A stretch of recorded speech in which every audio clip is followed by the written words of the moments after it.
There was a time when studios would often make erotic thrillers with ridiculous plots, especially during the 90s. The Housemaid attempts to go for feels similar to Sleeping with the Enemy and The Hand That Rocks the Cradle with its plot turns and the character actions. Paul Feig does know exactly the kind of film he's directing, and it even proves quite entertaining for a good chunk of it. However, at a certain point, as more is revealed, the movie somewhat overplays its hand, and a little over 2 hours, The Housemaid feels like it's taking too long to get to its obvious conclusion.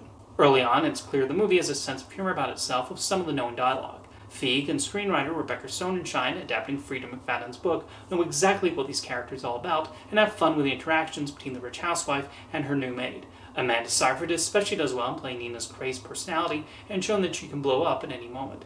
A common theme in a lot of Feig's movies is how he mocks the wealthy and how they treat those they see as beneath them, so it's easy to see why the script would appeal to his sensibilities. There is some intrigue as the plot slowly unravels and Nina gets more unhinged. This is the kind of script that one could easily imagine being picked up in the 90s when these sorts of movies were the rage, although with slightly more self-awareness. Much like Seyfried and Sydney Sweeney, Brandon Sklaner also understands the tone of the housemaid and plays accordingly of his performance.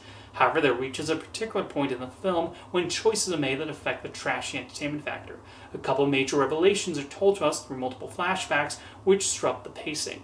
Just when it seems like we're through with the flashback, we're plunged into another one as they over-explain the character motivations. As more is revealed, one starts to think about it and wonder why certain characters don't make other decisions that would have made more sense. Even the performances lose something at this point, with Sklanar especially suffering.